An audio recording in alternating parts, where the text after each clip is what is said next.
I'm looking forward to this. Use your, yeah. I'm looking forward to this room. Now, if you look in this room, viewer, you would see there's some ill shit in there. So turn it back to me, yes. You would know. That's what I'm into. I'm waiting to get in there.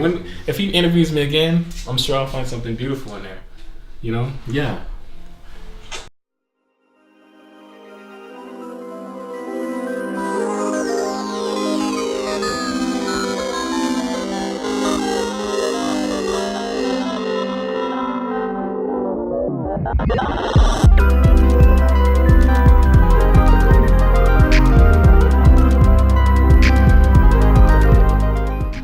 Right now we got, it's like a team of two. It's like 4 teams of 2 that come together. Well, they separate rather, and they do their own thing. And then we leave the tracks, and then we like leave them there and go to the next station and work on that. They go to the next station and work on their stems, and just kind of passes around.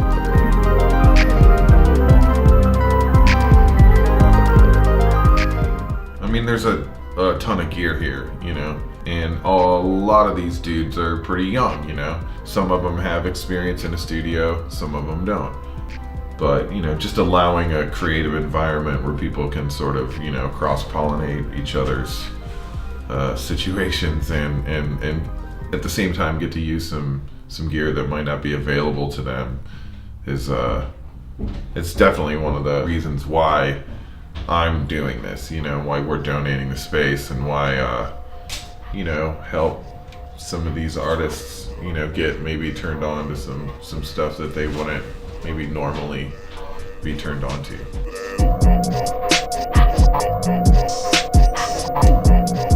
The theme was, what was it, Dark Detroit? And like, honestly, I had the advantage in that because that's my whole style, to be honest. Like, shit, I don't even care if it's like clean, it could be dirty, like, like that's like, shit, I like to make music that represents like my environment, you know what I mean? Like, I grew up on the east side of Detroit, so like, it was just, it's like a war zone.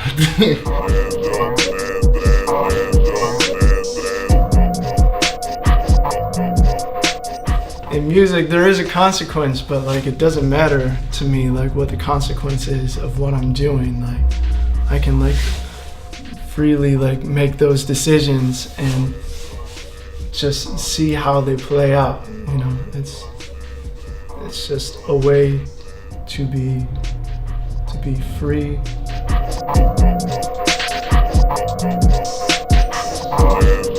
I was a little overwhelmed when I came in here at first, actually, because it was like looking around being like, oh my god, I want to use all this stuff, but it's cool. It's actually like, it's super interesting being in this setting where it's like, oh, like endless possibilities, but also like the time limitation, because it's like, it kind of forces you to like be decisive and just be like, that, I want to use that for this, and you can't just like, you can't try everything. You don't have time to try everything.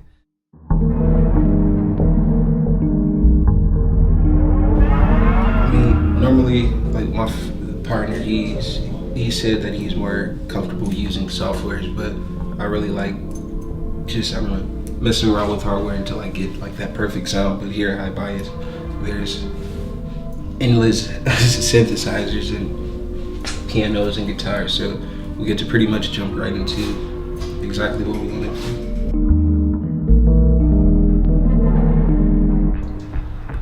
I'm more focused on like doing stuff with people, and I'd like to like be part of a community and be a part of something bigger than just like me knowing some stuff, because the knowledge part can be infinite and you can always learn more.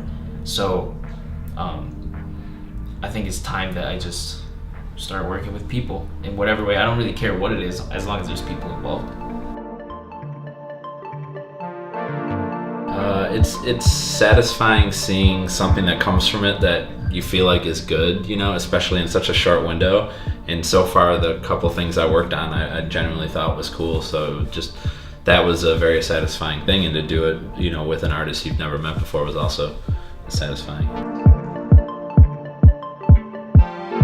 Essentially, it's something that makes you feel good, it makes you happy, that makes you feel something, that makes you sad, that makes you feel something, you know, of relevance and of substance.